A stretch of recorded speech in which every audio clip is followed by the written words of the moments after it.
জয়গুরু। শুভ দীপাবলির প্রীতি শুভেচ্ছা ও প্রণাম জানাই। আগামী 17 নভেম্বর 2020 আমাদের আচার্যদেব সংঘাচার্য শ্রী শ্রী দাদা তার শুভ জন্মতিথি।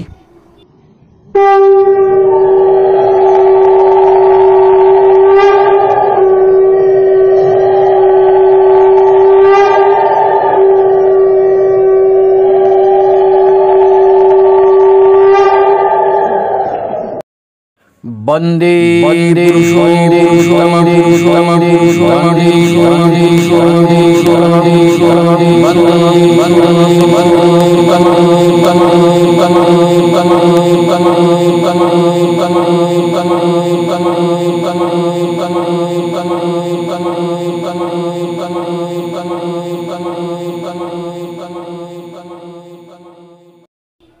সেই উপলক্ষে আজকের আমার নিবেদন স্বতঃস্ফূর্ত এক দেবতার মতো, লিখেছেন শুভ আচার্য। তার কথা লিখতে আজকাল ভয় হয়। ভয়ের কারণ আর কিছুই নয়, আমারই নিজের অক্ষমতা, অসম্পূর্ণতা। কাম, ক্রোধ, লোভ, মোহ, মদ আর মাৎসর্যের পিণ্ড আমি। এসবই ক্রিয়া প্রক্রিয়ায় আমাদের অস্তিত্ব গড়ে ওঠে। মনুষ্যত্ব লাভের দাঁড়ায় একটু উঠেই আবার পড়ে যেতে হয় আমাদের, আবার উঠতে হয়, আবার পড়তে হয়। এই ওঠা পড়ার মধ্যে দিয়েই আমাদের যাওয়া। কিন্তু তার তো তা নয়। তিনি তো সমুথ এক দেবতার মতো কেবলই এগিয়ে চলেন আর স্নেহ ও ভালোবাসায় তাকিয়ে থাকেন আমাদের দিকে। আমরা পড়লে তার কষ্ট আমাদের চেয়ে বেশি ছাড়া কম হয় না। আমরা উঠতে পারলে তার শ্রীমুখ এক দিব্য আভা ফোটে। তিনি অসম্ভব সূক্ষ্ম, অতল, গভীর, হৃদ্যতাপূর্ণ, প্রাণবন্ত। পৃথিবীর স্বার্থে তাঁর যেমন উচ্চাকাঙ্ক্ষা নেই পার্থিব যশ প্রতিষ্ঠার মোহ, তেমনি তার নেই বিলাসিতা। তাঁর স্বভাব শুচি, সুন্দর, সংযম, বাকশক্তি, স্থৈর্য তার অনায়াসভাবে করায়ত্ত। অজস্র ঘটনায় বহুবার তার দয়ায় আমি এটা দেখেছি। আমি জানি আমি তার কথা লেখার যোগ্য নই। বাজারে যখন ডিওডোরান্ট বের হতে থাকে, সেই সময় তার জন্য বেশ কয়েকটা নিয়ে গেছি। ভারী চমৎকার গন্ধ। হাতে বা পাঞ্জাবিতে একটু ঘষে নিলে বেশ কিছুক্ষণ সেই সুঘ্রাণ থাকে। তিনি নেড়ে নেড়ে দেখলেন, তারপর সুকৌতুকে জিজ্ঞেস করলেন, এগুলো এনেছেন কেন? বললাম, আজ্ঞে, ভারী সুন্দর গন্ধ, হাতে মাখলে অনেকক্ষণ থাকে। তার দিব্য হাতখানা বাড়িয়ে দিলেন আমার দিকে। তারপর প্রায় আমার নাকে ঠেকিয়ে বললেন, এমনিতেই আমার গায়ে সুগন্ধ, ওসব মেখে কী হবে? বস্তুতপক্ষে শ্রী ঠাকুরকে দর্শন করে, শ্রী পিতৃদেবকে দর্শন করে এবং শ্রী দাদাকে দর্শন করে সব সময় আমি খুব সূক্ষ্ম কিন্তু সুন্দর একটা গন্ধ পেয়েছি। এই ঘটনার পরে আমার জীবন থেকে ডিওডোরেন্ট মুছে যায়। বিন্দুমাত্র আগ্রহ আর বোধ করি না। তার পরিধেয় যৎ সামান্য, কখন ধুতি বা লুঙ্গি, কখন গেঞ্জি বা পাঞ্জাবি, শীতে চাদর থাকে, কখনো বা খুব শীতে থাকে শাল। তার দুখানি আরক্তিম নিটোল পায়ে কখনো সাধারণ চপ্পল, কখনো বা পুরনো আমলের ডিজাইনের পামসু, সবই খুব সাধারণের মানের। দামও বেশি নয়, অথচ ওই পোশাকেই তাকে সম্রাটের মতো মনে হয়। এক কথায় চিরসুন্দর বলতে আমি তাঁরেই বুঝি। শুধু এটুকুই আজকাল বুঝতে পারি যে এক দেবপ্রতিম ব্যক্তিত্ব আমাদের সকলের শান্তি কল্যাণ হয়ে ছড়িয়ে আছেন। তার ভালোবাসা আকাশের মতো সীমাহীন, বায়ুর মতো অদৃশ্য, কিন্তু প্রাণদ। ফ্র্যাঙ্ক সিনাত্রার মতো আমি এক দুর্দৈব এমন জড়িয়ে গেছিলাম 1999-তে, যে তখন তিনি রক্ষা না করলে অন্তত 3টি পরিবারে বেশ কয়েকজন নরনারীর জীবনে নেমে আসতো বিপর্যয়, বিভ্রান্তি। ছন্নছাড়া হয়ে যেত দুটি বালক, যারা কোনো দিনই বুঝতে পারত না সব থেকেও কেন তাদের কিছু নেই। এই ঘটনার সংক্রমণ ছিল এমনই সাংঘাতিক যে আমি হারিয়ে ফেলেছিলাম বিচার শক্তি, সংযম, পৌরুষ, ব্যক্তিত্ব পর্যন্ত। এই আবর্তে গলা পর্যন্ত ডুবে থাকা আমাকে শ্রী দাদা আমার অহংকে বিন্দুমাত্র আহত না করে কিভাবে যে উদ্ধার করলেন তা তিনিই জানেন। এমনকি আমার তখনকার পোশাক পরিচ্ছদ, চশমা পর্যন্ত মুছে গেল জীবন থেকে, ধূসর হয়ে গেছে সেই স্মৃতি। এখন মনে পড়লে নির্বাক হয়ে যাই। আত্মবিস্মরণের ভয়ঙ্কর সম্মোহন থেকে তিনি সরিয়ে আনলেন আমাকে। চোখে ফিরে এলো সজল দৃষ্টি, মন থেকে মুছে গেল বাসনার কুয়াশা, জীবন থেকে হারিয়ে গেল আত্মঘাতী যন্ত্রণা। আবার ঝলমল করে উঠল জীবন। আমার কাছে তিনিই প্রকৃত গুরুমুখ, মহত্তম আচার্য, আমার উদ্ধারকর্তা। একবার যুব বয়সে শ্রী দাদা শ্রী ঠাকুরকে প্রশ্ন করেছিলেন, আপনি সবসময় এত কী ভাবেন? সমস্ত প্রশ্নের উত্তর যার হাতের মুঠোয়, সেই পরম দয়াল শ্রী ঠাকুর তার কর্মময় ভাব, ঐতিহ্যের ও ভাবনা প্রতিভা বহনকারী ভবিষ্যৎ পুরুষ শ্রী দাদাকে সংক্ষেপে, অতি সংক্ষেপে যেন বা চুম্বকে বলেছিলেন, পারফেকশানের কথা ভাবি। এই পারফেকশান এরই একটা অতি সূক্ষ্ম ও ভুবন আলোকিত করা, জীবজগৎ উদ্ভাসিত করা মহাবাক্য আছে তার।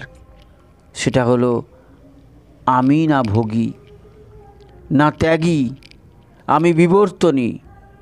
সাধনা মানে যে কোনো আজগুবি ব্যাপার নয়, অতি জীবন্ত ও মানব অস্তিত্ব দেব অস্তিত্বে রূপান্তরিত করা। একথা তাঁর দীর্ঘ জীবন ধরে তিনি আমাদের বুঝিয়ে গেছেন। আমাদের বোধ জাগ্রত করে দেওয়ার জন্য নিজে ভিক্ষা করেছেন, নিজের পুত্র এবং পৌত্রদের দিয়েও ভিক্ষা করিয়েছেন। একটি ঢিলে তিনি বহু লক্ষ্যভেদ করেছেন একই সাথে। অতি সহজভাবে, অতি সরলভাবে, তাৎপর্যপূর্ণভাবে তাঁর জ্যেষ্ঠ পৌত্রও আমাদের তাই করে দেখাচ্ছেন। কোনো অহং দ্বারা তিনি অভিভূত নন, কোনো তোষামদে তিনি বিগলিত হন না, কোনো রকম উপহার বা ভেটে তিনি টলেন না। তার ভেতর যেমন আছে অতল গভীর স্নেহ ও ভালোবাসা, আছে সকলের মঙ্গলের জন্য অন্তহীন প্রয়াস, তেমনি আবার তিনি কোনো অসত্যের প্রশ্রয় দেন না। স্বচ্ছ ও পরিচ্ছন্ন হৃদয়বত্তা আছে বলেই তিনি স্পষ্ট কথা বলেন, কিন্তু কখনোই কোনোভাবেই কারোর দুঃখের কারণ হন না, বিশৃঙ্খলা আনেন না কারোর মনোজগতে, বরং তার সান্নিধ্যে, তার চরণতলে বসে হৃদয়ে জন্ম হয় এমন এক নিস্তব্ধতার, এমন এক দৃঢ়তা ও বিশ্বাসের, যা মানব জীবনের যাত্রাপথে বহু জন্মের কর্মফল ছিন্ন করে মানুষকে সত্যপথে এগিয়ে যাওয়ার প্রেরণা দেয়। সাধারণত মানুষ যেখানে নিজের কাছে হেরে যায়, অহংয়ের ফাঁস কেটে বের হতে পারে না, প্রবৃত্তির ফাঁদে আটকা পড়ে তাতেই পিষ্ট হয়। শিশি দাদা সেখানে তাকে অনায়াসে হাত ধরে পার করে দেন। শিশি দাদা প্রথম জীবন থেকে আজ পর্যন্ত যতটুকু আমি জানি, তাতে যেমন তার পিতামহের জীবনে, তার পিতৃদেবের জীবনে, তেমনি তার ক্ষেত্রেও অমেয় প্রেম, অসম্ভব ভালোবাসার প্রকাশ সমুজ্জ্বল হয়ে আছে। একবার শিশু পিতৃদেব টলমল মদ্যপকে তখনও পর্যন্ত অদীক্ষিত ভালোবেসে বুকে জড়িয়ে ধরেছিলেন, যা ভাবতেও আমাদের অস্বস্তি হয়। আর তিনি ওই ভাগবতী তনুর অধিকারী মহাভাগবত পুরুষ অসংখ্য যে জড়িয়ে ধরেছিলেন তাকে। এক বৃদ্ধ ভদ্রলোক বহুকাল পরে এসেছেন দেওঘরে। গন্ধে গন্ধে ঠিক হাজির হয়েছেন শ্রী দাদার সান্নিধ্যে। এক সকালবেলা সমাগত ভক্তজন সান্নিধ্যে তিনি বসে আছেন। দ্বিধাগ্রস্ত কুণ্ঠিত বৃদ্ধ সংশয়াচ্ছন্ন হয়ে শ্রী দাদাকে জিজ্ঞেস করেছেন, আপনি কি আমাকে চিনতে পারবেন? এবার হাসলেন তিনি। দু হাতের দুই তর্জনী আঁকড়ে যোগচিহ্ন করে বললেন, একবার কাউকে দেখলে আমি তাকে ভুলি না, তার সঙ্গে আমার একটা ওয়েটলকের মতো হয়ে যায়। ভুলি কী করে? এখানে ওসব ভোলাটোলা নেই, বসেন। অভিভূত বৃদ্ধ তার চরণতলেই বসে পড়লেন। বসেই শুরু করলেন তার অকথিত কাহিনীর ঝাঁপি খুলতে, যার শুরু হলো নিজের হাঁটু ব্যথা দিয়ে। কিছুক্ষণ পরে দেখি ওই বৃদ্ধ মানুষটি যেন তার জীবনের পরম বান্ধবকে পেয়ে গেছেন, যার কাছে নিঃসংকোচে সব কথা বলা যায়, যাকে জানাতে পারলে হৃদয়ের ভার, মনের চাপ, মাথার যন্ত্রণা কমে যায়, হৃদয় ভরে ওঠে অনাবিল আনন্দে, নিঃশ্বাস প্রশ্বাস হয়ে ওঠে সহজ স্বাভাবিক। তিনি সমানে কথা বলে চলেছেন আর দাদা শুনছেন। কিছুক্ষণ পরপর হাসি মুখে শ্রী দাদা কথা বলছেন, তারপর আবার শুনছেন। তারপর দেখি তার ব্যক্তিগত ব্যবহারের গাড়িতে ওই বৃদ্ধকে বসিয়ে তিনি নির্দেশ দিচ্ছেন ঠাকুর বাংলার দিকে যাওয়ায়। তীক্ষ্ণ দৃষ্টিতে আমি তাকালাম বৃদ্ধের মুখের দিকে। অজস্র আঁকিবুকিময় মুখ, বলিরেখা পড়েছে তাতে, মাথার চুল অত্যন্ত পাতলা হয়ে এসেছে, কিন্তু তার মুখে এমন একটি সহজ আনন্দের, শান্ত প্রসন্নতার ছাপ পড়েছে যা একটু আগে ছিল কল্পনাতীত। এই রকম দৃশ্য প্রতিদিন এখানে দেখা যায় যখন তিনি দেওঘরে থাকেন। আর্ত, বিপন্ন, অর্থার্থী, জ্ঞানী, মুমুক্ষু সকলেই তার ভাগবত সান্নিধ্যে অভিষিক্ত হয়, স্নাত হয়। সেই জন্যই তিনি যেখানেই যান সেখানেই কাতারে কাতারে মানুষ আসে, দলে দলে, গুচ্ছে গুচ্ছে আসে, আবার একা একাও আসে। সকলেই তার দিব্য সান্নিধ্য লাভের জন্য ব্যাকুল। এক এক সময় ভিড় এত বেশি হয়, এত অসংখ্য ধরনের নারী পুরুষের ভিড় হয়, জলপ্রবাহের মতো জনপ্রবাহ হয় যে আমরা যারা বহু বছর ধরে তার কাছে আসছি তারাও শঙ্কিত হয়ে উঠি। তিনি ভাগবত পুরুষ ঠিকই, কিন্তু কাঠামোটা তো মানুষের, কষ্ট হয় না তার? মানুষের নিঃশ্বাসেরও তো তাপ থাকে। সকলেই তো তার আর সমান পরিচ্ছন্ন, সূচি সুন্দর হয় না। তাছাড়া কত রকম জটিলতা নিয়ে মানুষ আসে, কত রকম অসুখ বিসুখের কথা, মামলা মোকদ্দমা, পড়াশোনা, ছেলের চাকরি, মেয়ের বিয়ে, কন্যার অকাল বৈধব্য, স্বামীর মৃত্যু, পুত্রের নিরুদ্দেশ হওয়া বা হয়ে যাওয়া, বাড়িওয়ালা আর ভাড়াটের সংঘর্ষ, তোলাবাজের দাপটে অসহায় ব্যবসায়ী, বিবাদমান আর যুযুধান দুই পক্ষই হয়তো একই সাথে আসে।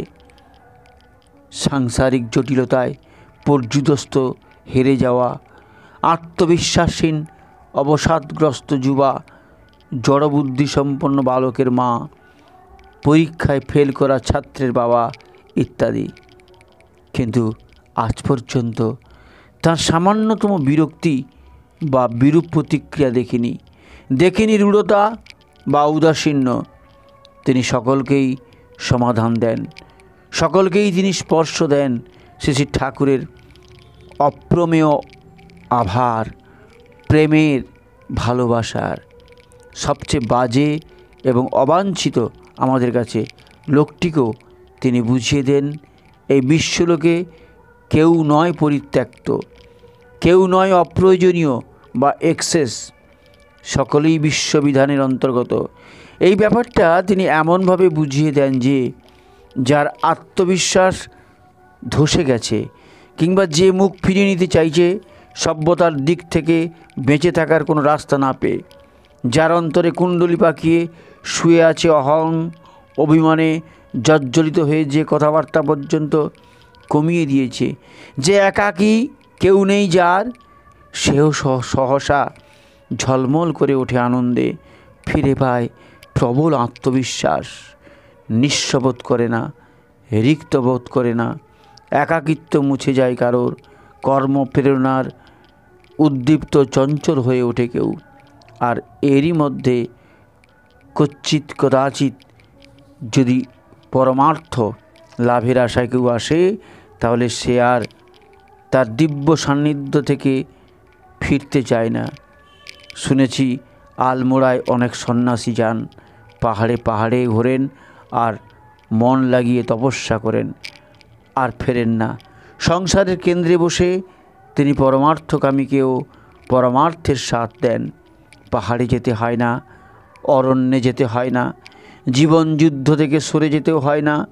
তখন সেই একটি একাকী মানুষ কত মানুষের সহায় হন।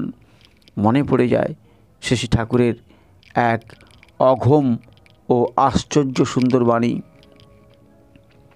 বিপন্নকে আশ্রয় দিও, দায়িত্বশীল অনুকম্পায় ঈশ্বরের স্পর্শ লাভ করবে তা।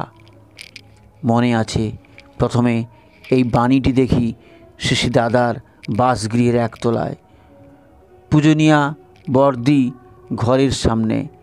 দেখে প্রথমে বিমর্ষ হয়েছিলাম, এই ভেবে যে তাহলে আর ঈশ্বরের বুঁদ হয়ে থাকা হবে না আমার। এখন মনে পড়ল তখনকার কথা ভেবে হাসি পায়। জীবনের সহস্র কাজের মধ্যে দিনে অন্তত দুবার বুঁদ হয়ে থাকার পথ তো তাঁরই দয়ায় মানুষ পেয়েছে, আজও পায়, ভবিষ্যতেও পাবে। যখন তিনি নীরব থাকেন তখনও তিনি সমান সক্রিয়। তার দুটি বড় বড় চোখ মেলে তিনি মাঝে মাঝে কাউকে দৃষ্টির স্পর্শ দেন। দৃষ্টির স্পর্শ মানে এটা কি করে ব্যাখ্যা করি? তার শান্ত, সুভদ্র, তীক্ষ্ণ ও অতল দৃষ্টিপাত হৃদয়ের মধ্যে ঢেউ তোলে। আবার যখন হালকা ও মধুর রসিকতা করেন তখন তা এত উপভোগ্য হয় যে আমরা ভাবমুক্ত বোধ করি। মানুষের মনের গোপন কথা, সুগোপন তথ্য, গূঢ় ঘটনাসমূহ দেখেছি সবই তার জানা। একবার মনে মনে পরীক্ষার ছলে তার দয়ার যথার্থ দেখবার জন্য নিজেকে একেবারে নিঃস্ব করে দিলাম। সেইবার দেওঘর থেকে ফেরবার তখনও 2-3 দিন বাকি। ইষ্টভৃতি, স্বস্ত্যয়নী ও আচার্যভৃতির অর্ঘ্য ছাড়া সঙ্গে একটাও টাকা নেই। মনে মনে বললাম, দেখি নিঃস্ব কপর্দকহীন কে তুমি, কিভাবে দয়া করো। চা খাওয়ার পয়সাও নেই। আনন্দবাজারে দুবেলা প্রসাদ পাওয়া যাবে ঠিকই, কিন্তু ব্রেকফাস্ট বা টিফিনের কি হবে? বারবার চা খাওয়ার কি হবে? আর ট্রেন ভাড়া, ট্যাক্সি ভাড়া, অটো ভাড়ারই বা কী হবে? বই কিনব কোত্থেকে? অনন্য মনে আমি নাম করার চেষ্টা করছি। দুশ্চিন্তায় নাম সূত্র ছিঁড়ে যাচ্ছে। একবার মনে হচ্ছে কাজটা বোধহয় ঠিক করিনি, কিন্তু তখনও তো ফেরবার উপায় নেই। এভাবে সন্ধ্যা অবধি কেটে গেল। ব্রেকফাস্টে একজন হঠাৎ করে জানালো তার খুব ইচ্ছে আমাকে খাওয়ালো। চা এলো 2-3 বার, এলো পানও, কিছু বাকি রইল না। আমি সব কিছুর মধ্যেও সন্ত্রস্ত বোধ করলেও ছিন্ন সূত্র ধরে নাম করে যাচ্ছি। বারবার মনে পড়ছে শিশিদাদার সহস্র মুখ, আচমকা তিনি যে দৃষ্টি দেন তাও মনে আসছে। চমকটা এলো অকস্মাৎ। অনেক রাতে এক ইষ্টভ্রাতা আমাকে একটু আড়ালে নিয়ে গেলেন, তারপর জিজ্ঞেস করলেন, আপনি ফিরবেন কবে? সম্ভবত পরশু রাত ট্রেনে। কেন বলুন তো? আমাকে একটু সাহায্য করবেন। কি সাহায্য? আপনি কলকাতায় পৌঁছে আমাকে 500 টাকার নতুন নোট যদি দয়া করে অমুকের হাতে দেন তাহলে বড় উপকৃত হই। আমার নিজের খুব দরকার। এই নিন, এখানে 500 টাকা আছে। তখন ব্যাংকে ছিলাম, রাশি রাশি নতুন নোট আমার কাস্টাডিতেই থাকতো। তাহলে যার জানার তিনি ঠিক জেনেছেন এবং ব্যবস্থাও করে দিয়েছেন, আর সেটা করেছেন এমনভাবে সব বুঝেও কিছু বলার নেই। চোখে জল এসে গেল আমার। কে তুমি প্রভু? মূর্খের মতো কাকে পরীক্ষা করেছিলাম আমি? পরদিন যখন তার কাছে গেলাম, তার ব্যবহারে কোনো পরিবর্তন দেখলাম না, যেন তিনি কিছুই জানেন না। একেবারে সাদাসিতে ভালো মানুষটির মতো বসে আছেন, শান্ত কিন্তু গম্ভীর। পরবর্তীকালে তিনি আমার হাত খুলে দিয়েছেন, মন খুলে দিয়েছেন। একদিন একসঙ্গে 7-8 জন গুরুভাই ধরেছে চায়ের দোকানে, তাদের খাওয়াতে হবে। সত্যি বলতে কি, আমার স্বভাবের গূঢ়তম জায়গায় যে কৃপণতা, আত্মকেন্দ্রিকতা, স্বার্থ সর্বস্বতা ছিল, তার মূলে তিনি কুঠারাঘাত করেছেন। একেবারে সমূলে উৎপাটন, উচ্ছেদ যাকে বলে। আর নিজে কষ্ট করে বা না খেয়ে অপরকে খাওয়ানোর যে কী আনন্দ, অন্ধকে হাত ধরে রাস্তা পার করে দিয়ে যে আনন্দ, ক্ষুধার্ত ভিখারিকে অনেকখানি টাকা দেওয়ার যে আনন্দ, বিপন্নকে সাহায্য করার যে আনন্দ, তার সংবাদই পেতাম না যদি না দেওঘরে শ্রী ঠাকুরের চরণ তলে যেতে পারতাম। তিনি যখন শ্রী ঠাকুরের কথা বলেন, তা এত জীবন্ত, উপাদেয় ও সত্য বলে প্রতিভাত হয় যে আমরা মানবিক মুগ্ধতার স্তর পার হয়ে যাই। নীরব বিস্ময় ও নীরবতর আনন্দে ভরে ওঠে আমাদের মন। তার ইষ্ট প্রসঙ্গে শুনতে শুনতে জগৎ সংসার হারিয়ে যায়, মুছে যায় স্থান ও কালের চেতনা। পরিবেশের সবটা জুড়ে তাঁর দয়া খেলা করে, যেন এক অনাস্বাদিত পূর্ব গোধূলির আলোর ঢেউ আমাদের ভাসিয়ে নিয়ে যায়। যখন ঠাকুর বাংলায় কোনো বিশেষ দিনের স্মরণোৎসব উপলক্ষে সৎসঙ্গ হয় এবং প্রধান পুরুষ তিনি উপস্থিত থাকেন, তখন কীর্তনে গানে ভরে ওঠে চরাচর। বহুদূর পর্যন্ত আকাশ বাতাস মেতে ওঠে পরম আনন্দে। তখন শুধুই আনন্দ আর আনন্দ। কে বলে জীবন দুঃখের? কে বলে জীবন ব্যথা ভরা? কে বলে জীবন পূর্ণ হয়ে থাকে সহস্র দুঃখে? ভগবান তথাগত বলেছিলেন, সর্বং দুঃখং, বস্তুত তাই। কিন্তু যদি পুরুষোত্তম প্রসাদ লাভ করেন কেউ, যদি তার মনোনীত প্রতিনিধির সান্নিধ্যে এসে অহং বর্জন করতে পারেন তাঁরই পূর্ণ দোয়ায়, তাহলে এই সর্বদুঃখময় মর জগৎই ঝলমল করে ওঠে আনন্দে আর আনন্দে। এই কুলপ্লাবী আনন্দের টানেই শ্রী দাদাকে একবার দর্শন করার জন্য কত মানুষ, কত দূর দূরান্ত থেকে স্ত্রী, পুত্র, পরিবার পরিজন, চাকরি বাকরি, বন্ধু বান্ধব, সমাজ ও সংসারের বন্ধন অনায়াসে উপেক্ষা করে সামান্য টাকা পয়সা সম্বল করে দেওঘরে পাড়ি জমান। থাকা খাওয়ার স্বাচ্ছন্দ্য, বেড়ানোর আরাম সব তুচ্ছ হয়ে যায়। কে চায় ও সব? তখন তিনিই লক্ষ্য আর সব উপলক্ষ। তিনিই বাস্তব আর সব অবাস্তব। তখন সূর্যোদয় থেকে সূর্যাস্ত পর্যন্ত তিনি মানে সেই পদ্মনাভ প্রভু, যার অন্তরে বাহিরে জেগে আছেন শ্রী শ্রী ঠাকুর এবং শ্রী শ্রী পিতৃদেব। পৃথিবীর সমস্ত বিষয়ের উপরেই শ্রী শ্রী দাদার একটা সহজ ও অনায়াস দখল এবং কর্তৃত্ব আছে। কত বিচিত্র বিষয়ে তিনি কথা বলেন। মুগের ডালের দাম, সর্ষের তেলের গুণাগুণ, রবীন্দ্রনাথ ঠাকুর থেকে শুরু করে শঙ্খ ঘোষ বা সুনীল গঙ্গোপাধ্যায়ের সাম্প্রতিকতম কবিতা ও গদ্য। আলু সেদ্ধ কীভাবে মাখতে হয়, কলকাতার কোন দোকানে কচুরি খুব ভালো, কোন দোকানের পাতা ও গুঁড়ো চা, কোন দোকানের সন্দেশ আর ডালমুট সবচেয়ে উপাদেয়, এসব বিষয়ে কী সাবলীল ও যথার্থ আলোচনা তিনি করেন। আর বলেন গানের কথা। তিনি অতি সহজে উচ্চারণ করেন ফৈয়াজ খাঁ ও করিম খাঁয়ের গানের বিষয় নিয়ে। এমনও হয়েছে যে তাঁর আবছা ঈষৎ চাপা গলায় ফৈয়াজ খাঁর ধ্রুপদী সঙ্গীতের একটি লাইন তিনি গেয়ে উঠলেন। বললেন মঈনুদ্দিন খাঁ সাহেবের কথা। সুর ও মনোনিবেশ করলে দেখা যায় তার সমস্ত শরীর দিয়ে যেন অনুভব করা যায়। এই অনুভূতি তার চরন্তরে বসেই আমি পাই। আর ভারতবর্ষ ও পশ্চিমের সমস্ত উচ্চাঙ্গ সঙ্গীত তিনি জানেন। আবার কে.এল. সাইগল, পঙ্কজ মল্লিক থেকে শুরু করে হাল আমলের নচিকেতা ও ভূমির গানও তার অজানা নয়। গল্প করতে করতে, কথা বলতে বলতে তিনি যেসব গান লেখেন, সুর দিয়ে আবার দেওয়া সুরের বা কথার পরিবর্তন করতে করতে তিনি যখন সেই গান কাউকে দিয়ে গাওয়ান, তখন মনে হয় আসলে তিনি সুরলোকেরই সম্রাট। একবার আমার প্রতি প্রিয় কবি জীবনানন্দ দাশের এমন আলোচনা করেছিলেন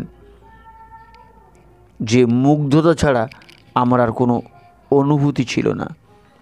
যিনি শ্রী শ্রী ঠাকুরের পৌত্র এবং সেই উত্তরাধিকার অসম্ভব উজ্জ্বলভাবে বহন করে চলেছেন, যার পিতা এক মহাভাগবত পুরুষ এবং তিনি নিজেও তাই। তিনি কিভাবে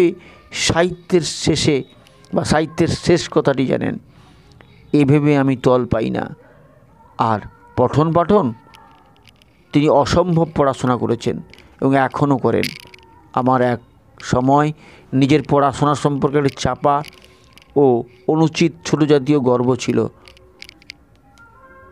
যে কোনো জায়গায় সাহিত্যের যে কোনো আলোচনায় আমার ভঙ্গি ছিল অনেকটা যেন অথরিটির। তার চরণতলে এসেই আমি প্রথম নিজের সীমা, অযোগ্যতা ও তুচ্ছতা বিষয়ে সচেতন হই। এক্ষেত্রেও মনে হয় তিনি সাহিত্যের লোক, তিনি কবি, তিনি ক্রান্তদর্শী, এক কথায় সর্বজ্ঞ।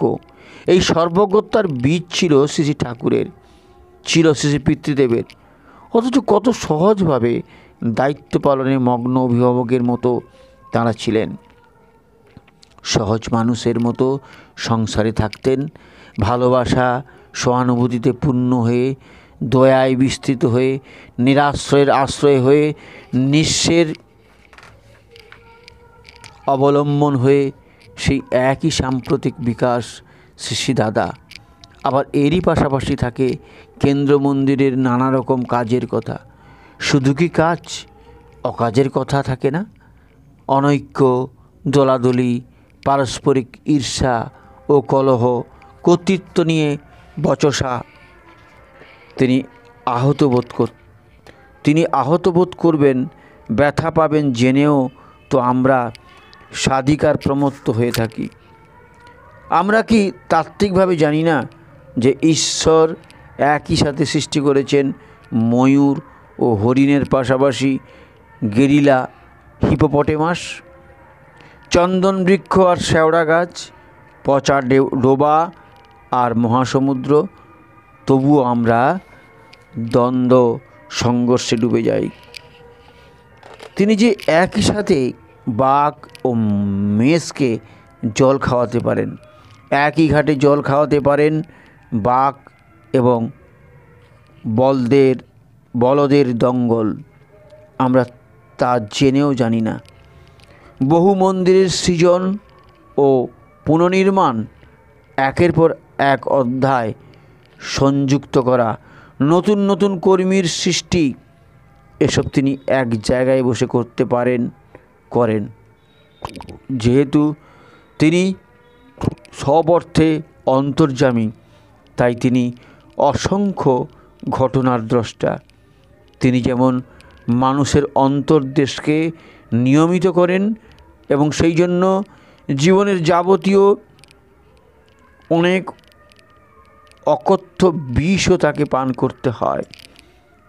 কিন্তু যখন আমরা তাঁর দর্শন পাই, দেখি যে এই রকম আত্মস্থ প্রশান্ত উদ্যমী নিরলস সহজ অথচ সুগভীর পুরুষ পৃথিবীতে আর নেই।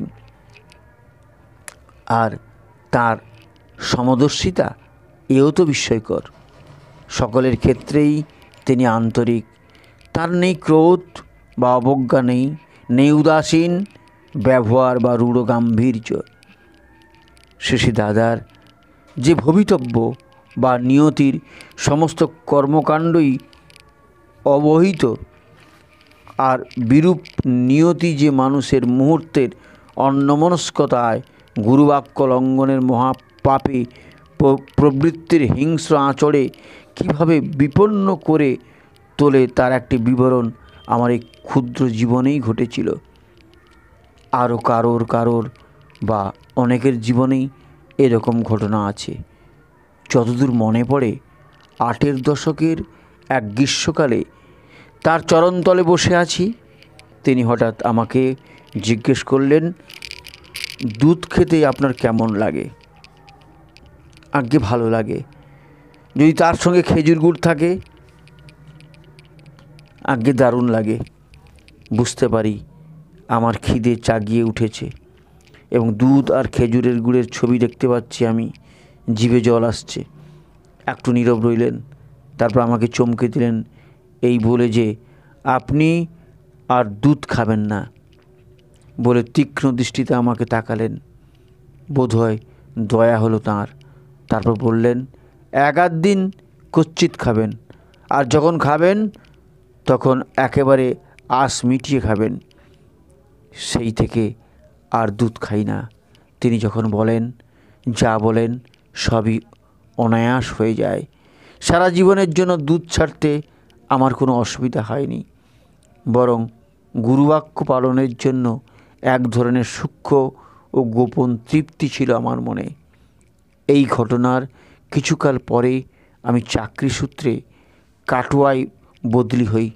যখন যাই তখন কলকাতা ছেড়ে আসার জন্য মন খুব বিষণ্ণ হয়েছিল। কলকাতা ছেড়ে বর্ধমানে যেতে হবে। বেশ ভালো রকম মন খারাপ নিয়ে পুরী গেছি। সেখানে তখন শ্রী পিতৃদেবে ও শ্রী দাদা সপরিবারে ছিলেন। আমি যখন বিষণ্ণ মনে তাকে নিবেদন করলাম যে আমি বদলি হয়ে চলেছি বর্ধমান জেলায়, থাকবো কাটোয়ায়, আর আমার অফিস হবে জ্ঞানদাস কাঁদরা বা রামজীবনপুর গ্রামে।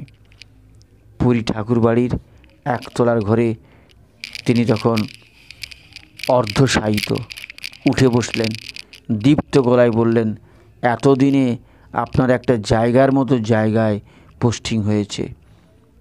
আমি প্রার্থনা করলাম তার আশীর্বাদ। তিনি আমার মন প্রাণ ভরে দিলেন আশীর্বাদে। তার ওই কথা যে তখনই বুঝেছিলাম তা নয়, বুঝেছি পরবর্তীকালে। কাটোয়া, দাইহাট, রামজীবনপুর, কুমোরপুর, কীর্ণাহার, বোলপুর, সিউড়ি, ভাগ্যবন্তপুর, মাটিয়ারি, কুরমুন, দেওয়ানদিঘি, এছাড়াও বীরভূম ও বর্ধমান জেলার অজস্র গ্রামে ঘুরতে ঘুরতে, সৎসঙ্গ করতে করতে, দীক্ষা উৎসবের কাজে জড়িয়ে যেতে যেতে জীবনে একটা অদেখা ও বন্ধ দরজা খুলে গেল আমার সামনে। উদ্ভাসিত হয়ে উঠল এক নতুন জগৎ, দেখা দিল এক অজানা সম্ভাবনা। যেন খোলস ছেড়ে বের হয়ে পড়তে শিখলাম আমি। আর নব নব রূপে জীবন আমার কাছে হয়ে উঠল গভীর উৎসাহ ও অনন্ত উদ্দীপনার এক আশ্চর্য সংগঠন।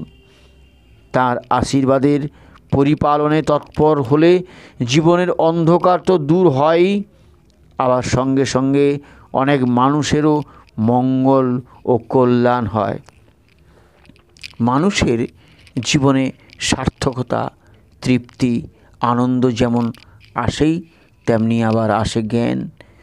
অস্থি বৃদ্ধির মরকজ উন্মোচিত হয় নবরূপে। ঠিক এই সময় কাটোয়ার এক গুরুভাইয়ের বাড়ি থেকে খাঁটি দুধ আসতো আমাদের বাড়িতে।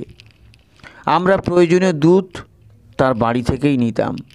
একদিন অফিস থেকে ফিরে দেখি ঘন দুধ, চওড়া এবং পুরু দুধের সর আর রুটি সাজিয়ে গৃহিণী তৈরি করেছেন বৈকালিক আহার। আমি সভয়ে তাকে বললাম, এ কী করেছো? তুমি জানো না দাদার বারণ আছে? গৃহিণী বললেন, তিনি তো এক আধ দিন কচ্ছিৎ খেতেও বলেছেন। বলেননি কি? ধরে নাও সেই কচ্ছিৎ দিনটি আছি, তারপর না হয় নাই খেলে। কিন্তু আমি কচ্ছিৎ কদাচিৎ ব্যাপারে আর কচ্ছিৎ কদাচিৎ রইল না। বাঙালি মেয়েদের বাৎসল্যের যেমন তুলনা নেই, আপত্য স্নেহের জন্য প্রাণও বিসর্জন দিতে পারেন। কিন্তু তাদের অনেকেরই সদ্গুরু সম্পর্কে, তার প্রতিনিধি সম্পর্কে কোনো স্বচ্ছ ধারণা নেই। অযথা ভয় আছে, অকারণ সংশয় আছে। সুতরাং যা হওয়ার তাই হলো। কাল যা করায়, যারা তাদের মতো আমারও জীবনে নেমে এলো গভীর অন্ধকার। অনেক ঝোলাঝুলির পর সপ্তাহে 2 দিন বরাদ্দ হলো দুধের সর। শুধু বলা হলো দুধ তো খাচ্ছ না, খাচ্ছ দুধের স্বর। সুতরাং গুরুবাক্য তো মানছই। কী বিচিত্র যুক্তি! যাই হোক, এইভাবে বেশ চলছিল একরকম। কিন্তু অজ্ঞানতার অন্ধকার পথে যে সর্বনাশ নেমে আসছে, আমরা কেউই তা টেরও পাইনি। এক লহমায়, দুর্বলতায়, ভুল সিদ্ধান্তে সাধনা পর্যন্ত নষ্ট হয়ে যেতে পারে। একদিন রাত্রির 3য় জামে আর্তচিৎকার করে বিছানায় উঠে বসলাম। ঘরে তখন স্ত্রী আর পুত্রদ্বয় অঘোর ঘুমাচ্ছে। আমার সর্বশরীর জ্বলে যাচ্ছে তখন। ভয়ঙ্কর হয়ে চুলকাচ্ছে বুকে, পিঠে, পায়ে, সর্বত্র। বিছানা থেকে উঠে এসে হল ঘরে আর পাশের ঘর দুটিতে বারান্দায় ছটপট করতে করতে ছুটে বেড়াচ্ছি। হাতের কাছে যা পাচ্ছি, চিরুনি, স্কেল, কৌটোর ঢাকনা, দেওয়ালের রুক্ষ সারফেস, মাই, কাঁচি, জ্যামিতি বাক্সের তেকোনা বা চৌকো জিনিসগুলো সব দিয়ে প্রাণপণ চুলকাচ্ছি। সর্বশরীর ভরে যাচ্ছে চাকা চাকা দাগে, আর ক্রমশ বেড়ে চলেছে চুলকানি। সারা ঘর পায়চারি করছি। তারপর বাথরুম ঢুকে লাইফবয় সাবান দিয়ে ঠান্ডা জলে স্নান করেও রেহাই নেই। ফ্রিজ খুলে ঠান্ডা বরফ ঘষেও কোনো লাভ হচ্ছে না। বহু রকম চেষ্টা করেও যখন কোনো লাভ হলো না, তখন অসহায়ভাবে প্রভুর সিংহাসনের সামনে দুহাত ছড়িয়ে উপুড় হয়ে শুয়ে পড়লাম। যদি মরতেই হয়, তবে এই আসনের সামনেই মরব। পাগলের মতো নাম হয়ে যাচ্ছে। সেটা কতক্ষণ পরে জানি না। অন্ধকার হয়ে এলো আমার চারপাশ। তারপর আর কিছু মনে নেই। সকালে যখন ঘুম থেকে উঠলাম, তখন প্রতিদিনের মতো সকালের নিত্যকরণীয় কাজ সম্পূর্ণ করে থানকুনি খেলাম, ত্রিপালি খেলাম। তারপর খুললাম আলোচনার প্রসঙ্গের পাতা, যা আমাকে শ্রী পিতৃদেব নিয়মিত পড়তে আর পড়া শেষ হলে রিভাইজ করতে বলেছেন। সকালে চা দিতে এসে গৃহিণীর হাত থেকে চা পড়ে যায় আর কি। ভীষণ বিস্ময়ে প্রায় চিৎকার করে বললেন, এ কী হয়েছে তোমার? গলার নিচ থেকে গোড়ালি পর্যন্ত যেন গলিত কুষ্ঠ হয়েছে, এই রকম দাগড়া দাগড়া চিহ্ন। আর তখন চুলকানি নেই, কিন্তু ব্যথা আছে, অস্বস্তি আছে, ক্লান্তি আছে। করুণ হেসে বললাম, গুরুবাক্য লঙ্ঘন করেছিলাম, এ তারই ফল। কে তোমায় বলেছিল যে দুধ খেলে পরমার্থ লাভ হবে? অপ্রস্তুত হয়ে, বিষণ্ণ হয়ে করুণ হাসলেন গৃহিণী। সুধী পাঠক, মোটাভাবে পৃথিবীর সবচেয়ে কার্যকরী ও সূক্ষ্ম কথাটি জেনে রাখুন। এটি আমার 40 বছরের অভিজ্ঞতার নির্যাস। শ্রী ঠাকুর অনুকূলচন্দ্র এবং তার অস্তিত্ব যার মধ্যে জীবন্ত হয়ে আছে, সেই প্রধান আচার্য দেবী আমাদের অনুসরণীয়। যদি কেউ কোনখানে কোনোভাবে নিজের আত্মীয় পরিজন বা ঘনিষ্ঠ বন্ধুবান্ধব বা অন্য কোনো কারণে কম্প্রোমাইজ করেন, তাহলে কিন্তু তিনি নিজেই একদিন নিজেকে অভিযুক্ত করবেন। নিজেকে ধিক্কারের কাঠগড়ায় দাঁড় করিয়ে নিজেই নিজেকে প্রশ্ন করবেন, ছি, কেন এই কাজ করলে? কোন কারণেই প্রভুকে এক বিন্দু অস্বীকার করতে নেই। মোক্ষম একটা কথা শেষে দাদা বলেছিলেন একদিন, উপদেষ্টার কায়দায় তো তিনি কথা বলেন না, বলেন কখনো পিতার মতো, জননীর মতো, যথার্থ অন্তরঙ্গ বন্ধুর মতো। বলেছিলেন, আমার কাছে যদি কেউ আসে তাহলে সে কিছুতেই ঈশ্বর নির্দিষ্ট সময়ের আগে মরবে না। অবশ্য কেউ যদি আছড়ে ঘড়িটাকে ভেঙে ফেলে, তার জন্য দুঃখ করা ছাড়া আমার আর কিছুই করার থাকে না। গৃহ অশান্তি এড়াবার জন্য আমি কম্প্রোমাইজ করেছিলাম, তা ফিরে এলো ভয়ঙ্কর আঘাত হয়ে। অথচ তখনও প্রভুর কি দয়া! ফুল প্যান্ট আর শার্ট পরলে বাইরে থেকে বোঝা যায় না যে শরীরের কিছু হয়েছে। সেভাবেই অফিসে গেলাম, কাজ করলাম। সন্ধ্যাবেলা অফিস থেকে ফিরে গেলাম এক ছোকরা ডাক্তারের কাছে। ডাক্তার ছোকরা বটে, কিন্তু এলেবেলে নন, নিয়মিত মেডিকেল জার্নাল পড়েন, দেশ বিদেশের চিকিৎসা বিজ্ঞানের বিভিন্ন অগ্রগতির খোঁজ খবর রাখেন, খানিকটা ইনস্টিটিউশনও আছে। আর ইনি এখনকার কালের ডাক্তারদের মতো রোগীর চেহারার আভিজাত্য দেখে চিকিৎসা করেন না। তিনি খুব মনোযোগ দিয়ে বহুক্ষণ ধরে দেখলেন, হাজার রকম খবর নিলেন। দেখা হলে খুবই অন্যমনস্কভাবে বসলেন, মুখে চিন্তার ছাপ। শেষে বললেন, কিছুই তো সেরকম ধরতে পারলাম না, আপাতত ঔষধ লিখে দিচ্ছি, এতে হয়তো আর বাড়বে না, আর সহজে হজম হয় এমন জিনিস খাবেন। পরদিন বিকেলে ডাক্তারের কাছে যেতেই বললেন, দেখুন, আপনার ব্যাপারটা আমার মাথায় আছে।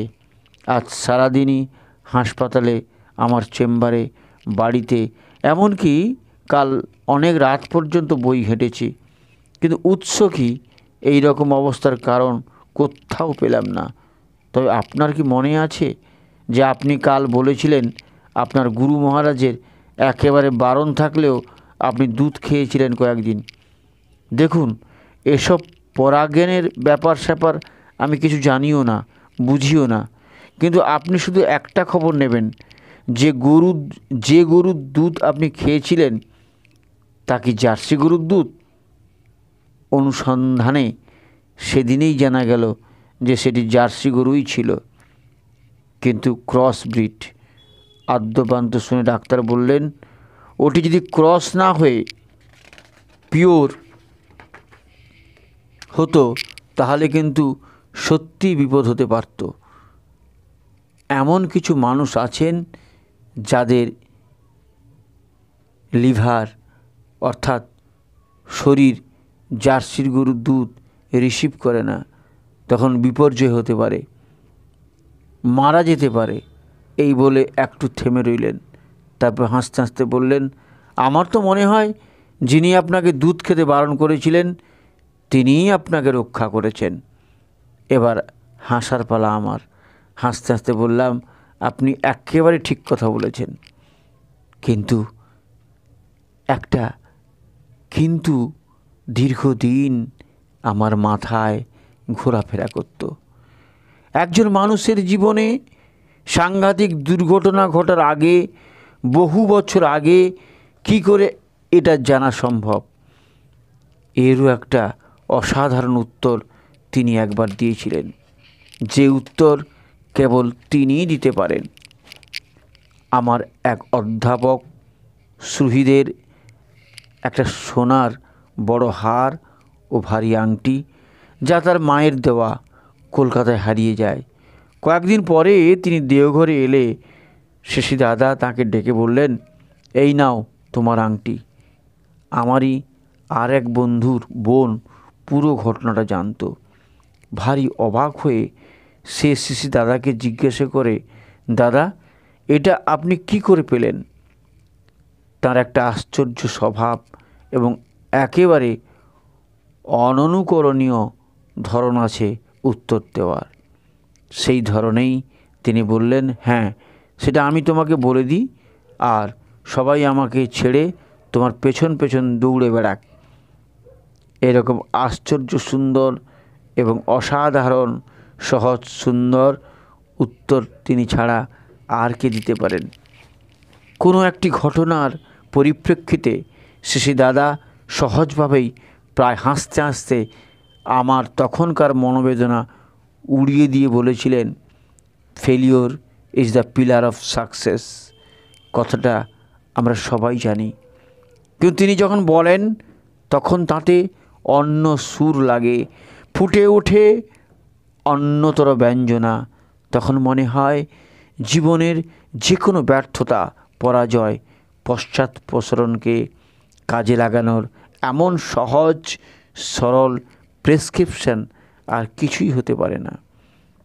যখন আমার রক্তে চিনির আধিক্য বা ব্লাড প্রেশার ধরার পড়ে, আর অন্তত 15-16 বছর আগেই তিনি কাঁকুড়গাছির ঠাকুর বাড়িতে বসে একদিন সন্ধ্যাবেলায় বলে দিয়েছিলেন, যতক্ষণ ক্লান্ত না হবেন ততক্ষণ হাঁটবেন রোজ। যখন ব্লাড টেস্ট করা হয় প্রথমবারের মতো, তার ঢের আগেই বলে দিয়েছিলেন, অকুত ভয় হন। রিপোর্ট হাতে পেয়ে তার কথার তাৎপর্য বুঝতে পারি। আমার এক খ্যাতকীর্তি লেখক বন্ধু, যিনি একজন বড় মাপের চিন্তানায়কও বটে, আমার ব্লাড সুগারের খবর পেয়ে টেলিফোনে বলেছিলেন, শুভ, তুমি কিন্তু ভয় পেও না। আমার গৃহিণী এখন একটার পর একটা ঘটনা দেখতে দেখতে শেষে দাদাকে ভয়ও করেন, ভক্তিও করেন, আবার একটু একটু ভালোবাসেন। যখন গৃহযুদ্ধ হয় আমাদের, তখন তিনি বেকদায় পড়ে যান। তখনই প্রায় আমাকে শুনিয়ে বলা হয়, এবার দাদা কলকাতায় এলে আমি দাদাকে গিয়ে সব বলে দেব। আমাদের সমস্ত অবস্থায় একজন অভিভাবক তথা গুরুজন আছেন, মাথার উপর তিনি বসে আছেন, যাকে আপাত দৃষ্টিতে ভক্তিহীন মনে হয়, সেরকম নারী বা পুরুষও সকলেই তার বিরল ব্যক্তিত্বের মহিমায় অভিভূত। আমরা সবাই জানি আমাদের যথার্থ মঙ্গলাকাঙ্ক্ষী আছেন। সব জায়গায় সব সময় সশরীরে উপস্থিত না থেকেও তিনি থাকেন।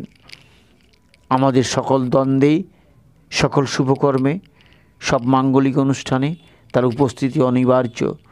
তার ভালোবাসার প্রবল টানেই আমরা কক্ষচ্যুত হই না, কেন্দ্রচ্যুত হই না। আহা, শেষী ঠাকুর তাকে অনন্ত পরমায়ু দিন। জয় গুরু।